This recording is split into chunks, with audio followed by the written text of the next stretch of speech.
आज बंगाल में जो टैक्सी चलती है, इसको भारत टैक्सी के साथ आज इसका एमओयू किया गया है। केंद्रीय गृह मंत्री अमित शाह ने पश्चिम बंगाल के टैक्सी चालकों के लिए बड़ा ऐलान करते हुए कहा कि अब राज्य के ड्राइवर भी भारत टैक्सी परियोजना से जुड़ेंगे। इस परियोजना के तहत टैक्सी चलाने वाले ड्राइवर केवल वाहन चालक नहीं होंगे, बल्कि वाहन के साथ साथ सहकारी कंपनी के भी हिस्सेदार और मालिक बनेंगे। एक कार्यक्रम में अमित शाह ने कहा कि केंद्र सरकार टैक्सी ड्राइवरों को सिर्फ चालक नहीं बल्कि सारथी के रूप में देखती है। इसी सोच के साथ कोऑपरेटिव भारत टैक्सी की शुरुआत की गई है, जिसका उद्देश्य ड्राइवरों को आर्थिक रूप से सशक्त बनाना है। उन्होंने कहा कि अब किसी सारथी को सिर्फ ड्राइवर बनकर नहीं रहना पड़ेगा, वह अपनी गाड़ी का मालिक भी बनेगा और भारत टैक्सी कंपनी का भी मालिक होगा। आज पश्चिम बंगाल सरकार और भारत टैक्सी परियोजना के बीच समझौता हुआ है, जिससे राज्य के टैक्सी चालक भी इस योजना का हिस्सा बनेंगे। अमित शाह ने बताया कि इस मॉडल के जरिए टैक्सी चालकों को बेहतर आय, स्वामित्व और सहकारी व्यवस्था का लाभ मिलेगा।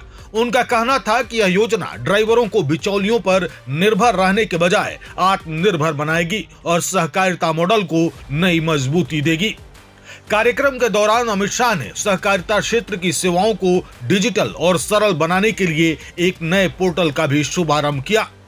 अपने संबोधन में उन्होंने पश्चिम बंगाल की मौजूदा भाजपा सरकार की भी सराहना की। शाह ने कहा कि बंगाल की जनता ने भ्रष्टाचार और अपराधियों की सरकार को हटाया है। अब भाजपा सोनार बांग्ला के सपने को साकार करेगी। उन्होंने दावा किया कि राज्य सरकार घुसपैठ रोकने, कानून व्यवस्था मजबूत करने और विकास को गति देने के लिए तेजी से काम कर रही है। उन्होंने मुख्यमंत्री शुभेंदु अधिकारी के कामकाज की भी प्रशंसा करते हुए कहा कि उनकी कार्यशैली और गति को उन्होंने करीब से देखा है और बंगाल के विकास में अब अधिक समय नहीं लगेगा। टैक्सी के ड्राइवर जो होते हैं हमारे, इनका शोषण ये कंपनियां करती हैं।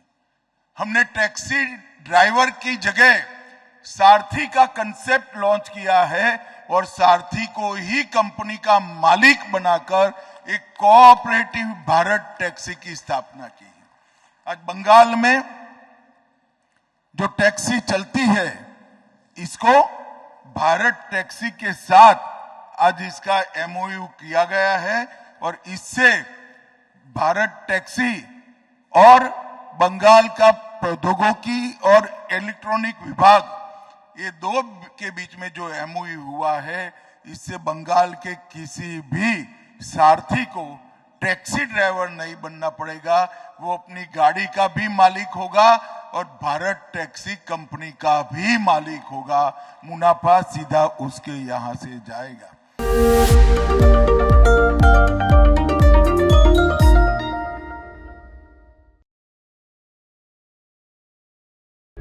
प्रभातखबर.com, विश्वास वही, रफ्तार नहीं।